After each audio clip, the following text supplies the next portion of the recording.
My dear Colonel Mason. My dear good friend, it is a pleasure to see you. Oh, all my pleasure indeed, sir, to finally encounter you here at your beautiful plantation of Gunston Hall. I rode by a year ago, but you were not in residence. I remember. I do beg your pardon for not arising, but please take a seat with me. I would be most delighted to, sir, and I do hope you will remain seated.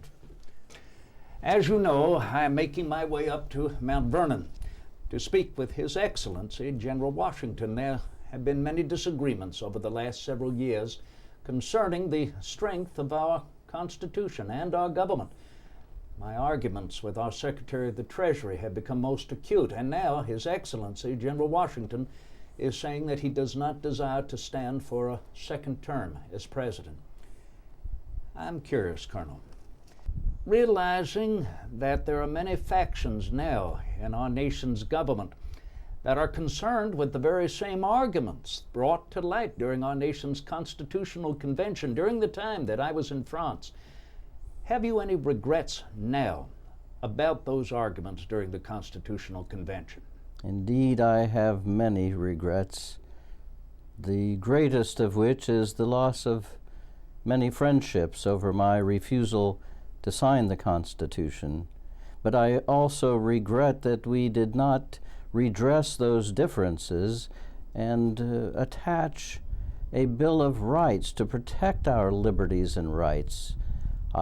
Should I be forced to do it once more, I would do it again. I would not put this right hand to a document. I would cut it off rather than sign such a document that could put our liberties at risk.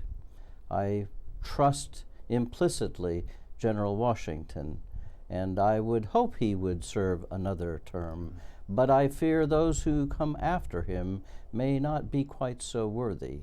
And human greed and avarice being what it is, power is never given up once taken, and I fear an encroachment upon the sovereignty and the liberties of Virginia. Well, Colonel, as you know, corresponding with Mr. Madison, during that time the convention was held, and while I was seated as our nation's ambassador to France, I emphasized that our Constitution must be anchored with a Bill of Rights. In fact, I wrote to Mr. Madison that a Bill of Rights is what all people upon this globe are entitled to, against any government upon the globe. So I'm heartened, sir. I'm heartened to know that you consider it now just as important as you considered it then. And Mr. Madison should have known, inasmuch as he served on my committee drafting the Virginia Declaration of Rights. This was a necessary document before we could even begin work upon our Constitution. It was extraordinary, sir. Do you know that at the same time I was taking up the pen in Philadelphia to draft our Declaration of American Independence, you, sir, were taking up the pen in Williamsburg to draft the Virginia Declaration of Rights. We were all thinking the same thing at the same time. Indeed. I am concerned that as our nation moves forward, that we recognize, as the Romans would say, e pluribus unum, in our general concern for the preservation of the common good. I cannot help but reflect that Gouverneur Morris himself made the statement that these arguments are not so much in regard to one state with another as these arguments are over the association of the North and the South, that the maintenance of our alliance must ever remain strong, and that must receive our decided direction for the future, sir. We cannot fall back into the ages of the darkest ignorance to find the greatest enlightenment, or to think that anything at the Constitutional Convention could not be bettered upon for the security of our Union.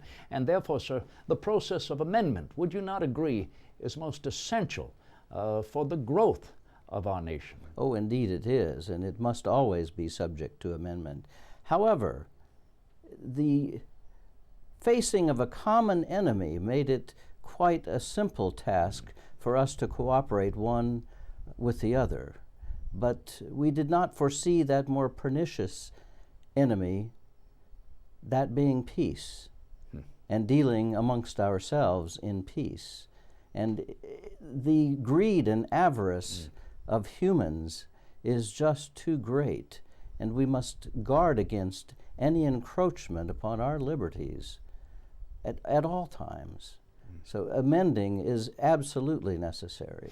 After all, Colonel, it is but common sense that a child of 14 cannot wear the same clothes at the age of 40. Indeed. Our laws and institutions must grow as we grow as a people.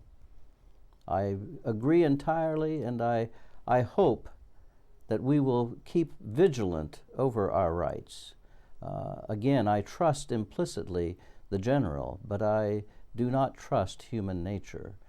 We must keep our guard. We must constantly watch those in public trust.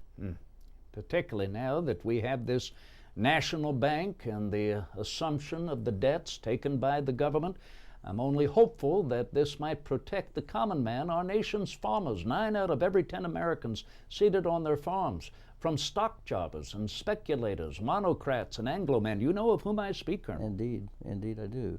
It is necessary, I believe, that we recognize and dispose of our debts, but the control of banking by a central authority is a great imposition upon our liberties and a great danger to us.